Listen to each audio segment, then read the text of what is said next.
Hi folks, Gutsy Girl here from crpsablaze.wordpress.com and naturallygutsy.com.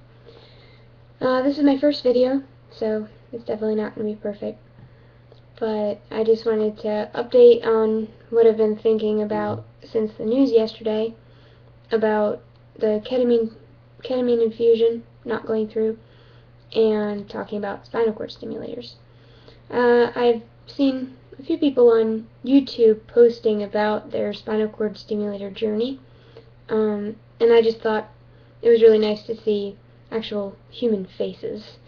And blogging is great, but sometimes there's advantages to actually being able to see a person's face and, I don't know, just get a better idea of what they're thinking, especially when it's such a big decision.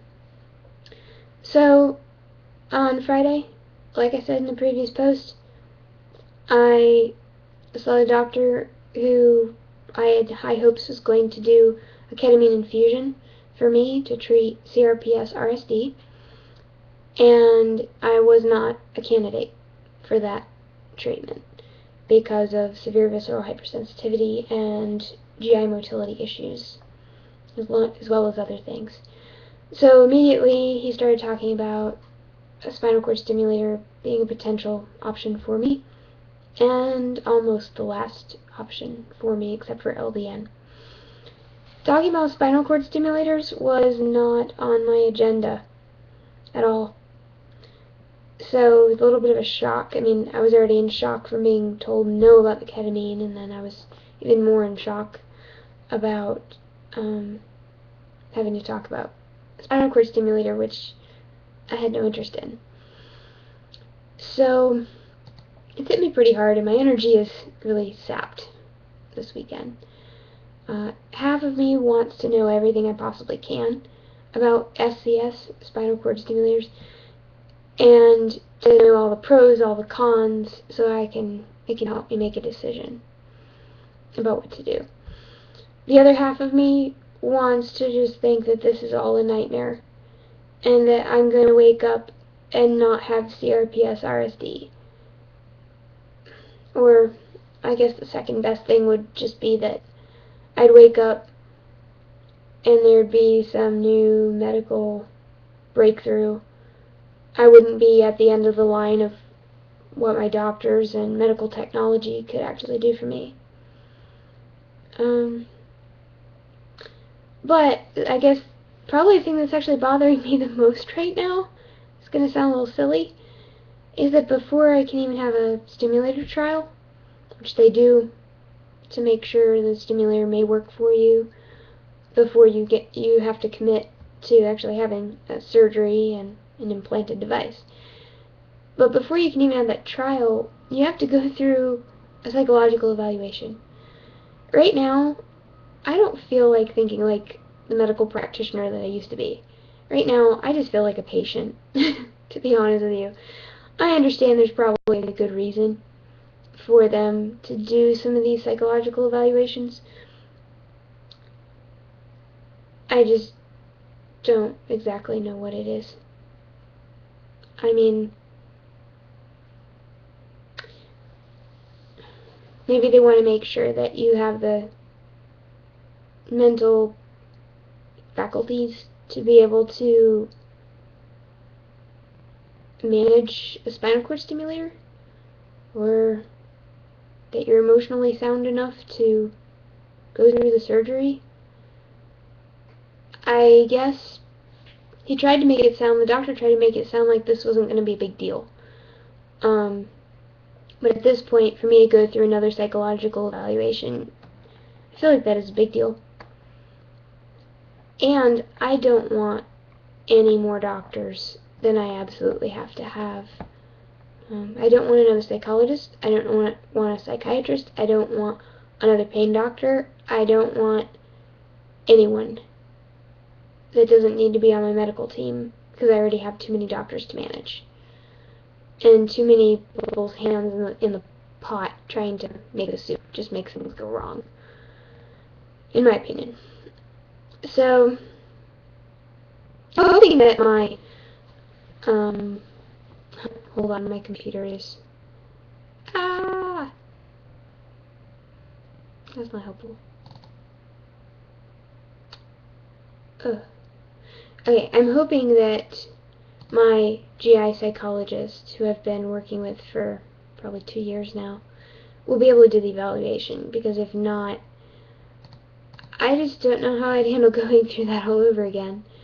I mean, what are they looking for? Are they looking, yet again, for the pain to be psychologically mediated? I don't want anyone else blaming me for my pain. I really don't. It's kind of hard for me to believe I'm going to say this, but it's how I really feel. I might even say heck with a spinal cord stimulator if I have to go through that again. The emotional torture of being evaluated and being told it's in my head. I lived with that for years, and for years I questioned my own sanity, because I've had chronic pain for a long time. I just don't want to go through it again. I want pain relief physically, of course, but I also want it emotionally, and I just want the torture to stop. That probably sounds depressing, and I'm sorry. I'm just being really honest. I know it's going to be okay. God brings me through this stuff again and again and again, and He'll do it again. I probably just need a lot more sleep, because I've been dealing with migraines for 3 days in a row. On and off, mostly on.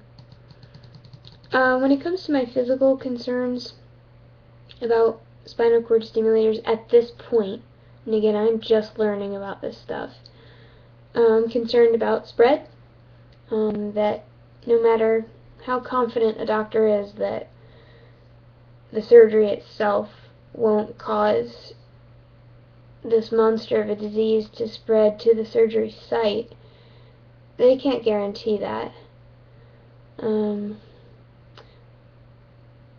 I know there's people who have CRPS in their whole bodies. I'm grateful that I'm not one of them, and I never want to be one of them.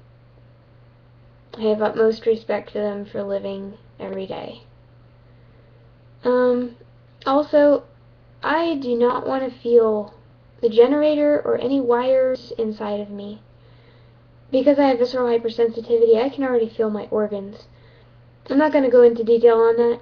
I think it suffices to say, when you can feel things you shouldn't be able to feel, it just hurts. And it's not pleasant. I don't want to have to feel anything else that I already have had to feel. Another concern is the location that we can tuck that generator underneath. A lot of people get it put in their buttocks, which is all well and dandy, I suppose, if that's not already a major area of pain for them. But for me, everything below my SI joints hurts, including my SI joints. And, which is like, I think below lumbar spine at that point, S1. So, I don't know that I'd be comfortable having a generator stuffed anywhere below S1 level because of the car accident that I had that increased my back pain. So at this point, I would want to know that we'd potentially be able to tuck that generator underneath something in my thoracic area. Yeah, wow, I'm afraid of something going anything lower than that because I'm already so hypersensitive there. There's concerns about rejection of the device or infection, which can become septic and can require emergency surgeries. I've definitely heard of that happening already. And of course, the concern that it may not work at all. or not well enough to really justify,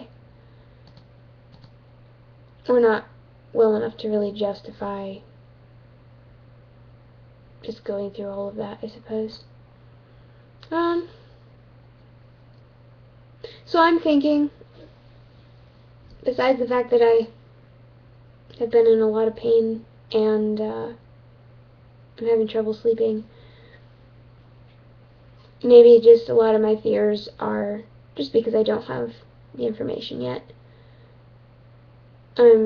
Like I said, I'm just starting to learn about this.